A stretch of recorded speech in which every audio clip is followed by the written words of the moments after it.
नमस्कार दोस्तों, स्वागत है आपका एक बार फिर मेरे YouTube चैनल में एक नए वीडियो के साथ।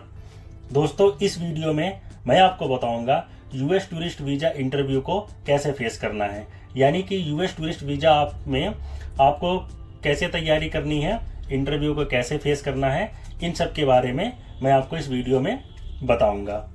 दोस्तों, इस वीडियो में मैं जो आपको जानकारी प्रोवाइड करा रहा हूँ वो मेरे खुद के एक्सपीरियंस और कुछ अन्य लोगों के एक्सपीरियंस के आधार पर मैंने ये वीडियो बनाया है। तो दोस्तों, बिना देर किए इस वीडियो की शुरुआत करते हैं। तो फ्रेंड्स, वीडियो शुरुआत करने से पहले मैं आपको एक छोटी सी जानकारी देना चाहता हूँ। वो ये है कि अगर आप यूएस टूरिस्ट वीज़ा प्रोसेस करवाते हैं जिसमें आपका DS-160 फॉर्म से लेकर इंटरव्यू अपॉइंटमेंट तक ये सब इंक्लूड होता है, यानी मैं आसान भाषा में कहूँ, यदि आप यूएस टूरिस्ट वीज़ा अप्लाई कराना चाहते हैं तो उसके लिए आप मुझसे कांटेक्ट कर सकते हैं। मेरा इंस्टाग्राम Sonu48286 और ये जो स्क्रीन पर जो नंबर दिया गया है इस पर आप कांटेक्ट कर सकते हैं।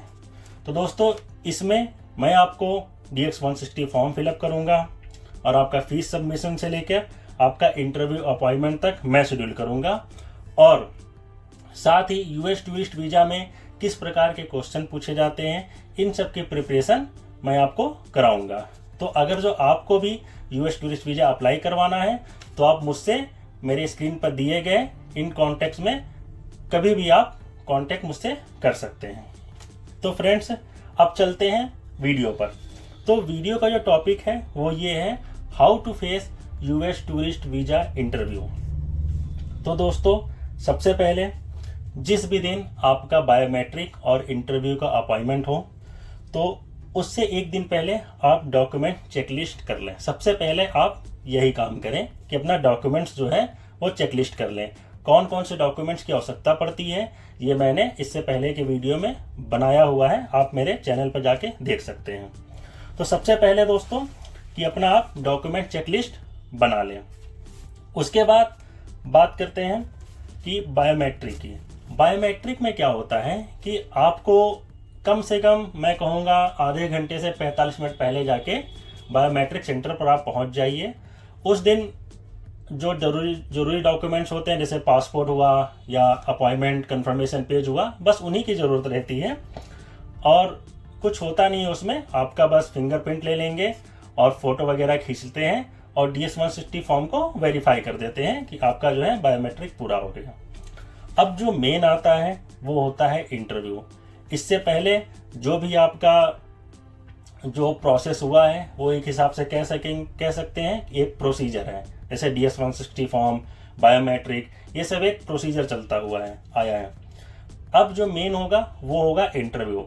इसी पर डिसाइड होगा कि आपका वीज़ा अप्रूव होगा या वीज़ा रिजेक्ट होगा। तो सबसे पहले दोस्तों, जिस दिन आपका इंटरव्यू हो सबसे पहले आप अपने डॉक्यूमेंट चेक करिए। जो भी नेसेसरी डॉक्यूमेंट्स है उसको आप कैरी करिए। उसके बाद आपको एक सिंपल सी ड्रेस पहन लेनी है। ड्रेस में ज़्यादा आप दिमाग मत लगाइएगा, बस इतना ध्यान रखिएगा कि सिंपल ड्रेस हो, थोड़ा सोशल लुक में हो, जैसे कि सामाजिक स्तर पर वो ड्रेस देखने में अच्छी हो, जैसे फॉर्मल हो गया या कुछ में अच्छे कैजुअल्स भी आते हैं, तो उन सब में से कोई भी आप पहन लीजिए। बस थोड़ा जैसे सामने वाले को लगे जैसे स्कूल की ड्रेस होती है या फिर कहीं ऑफिस की ड्रेस होती है, तो सामने वाले लगता है कि हाँ इसकी ड्रेसिंग सेंस जो है अच्छी है। उसमें ज़्यादा दिमाग नहीं लगाना है। बहुत से लोग जैसे कि ज़्यादा करने के चक्कर में कभी कभी कुछ ज़्यादा ही हो जाता है तो वो चीज़ ज़्यादा ख़राब हो जाती है कि फॉर्मल पहन लिया तो किसी ने कह दिया भाई टाई लगा लेते अच्छा रहता, फिर टाई भी लगा लिया आपने, फिर कोई कहते यार कोट पहन लेते तब अच्छा लगता।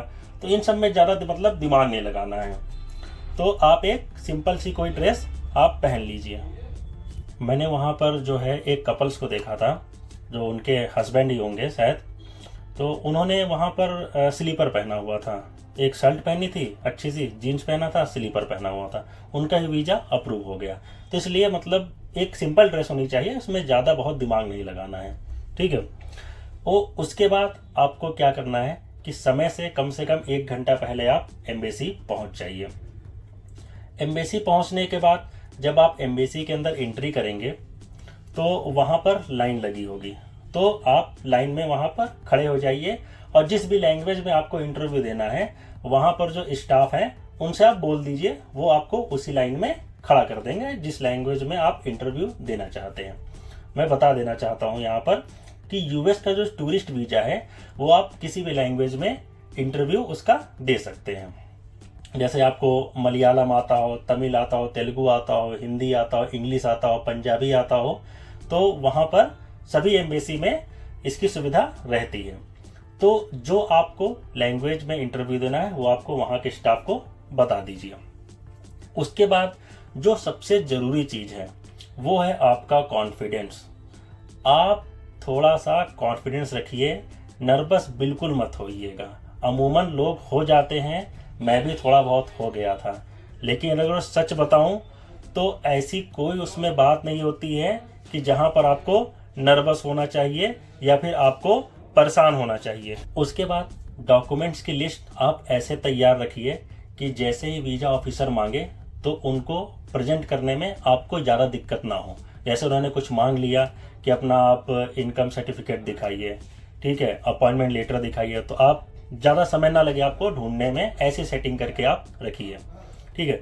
उसके बाद जो सबसे ज़रूरी चीज़ कि जैसे ही आप वीज़ा ऑफिसर के पास पहुँचे, यानी जब आपका इंटरव्यू स्टार्ट होने वाला हो, तो आप उनको ग्रीट करिए, उनको विश करिए। जैसे गुड मॉर्निंग है तो गुड मॉर्निंग, गुड आफ्टरनून है तो आफ्टरनून, या फिर किसी किसी केस में ये होता है कि वीज़ा ऑफिसर खुद जो है विश करते हैं आपको, ठीक है, तो उनका आप जवाब दीजिए थोड़ा कॉन्फिडेंस से, स्माइल के साथ। अगर वो नहीं बोलते हैं तो आप विश करिए, भले उसका जवाब वो आपको दे या ना दे।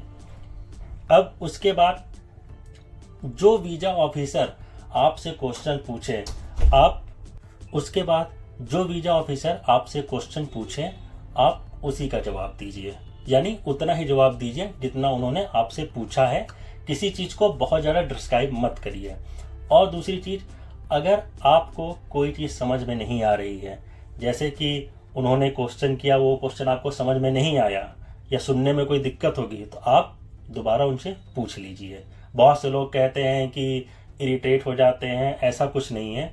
मुझे खुद एक क्वेश्चन नहीं समझ में आया था तो मैंने उनसे दोबारा पूछ लिया, उन्होंने सहजता से बताया मुझे कि मैंने ये पूछा है, ठीक है। तो ऐसा आपको करना है।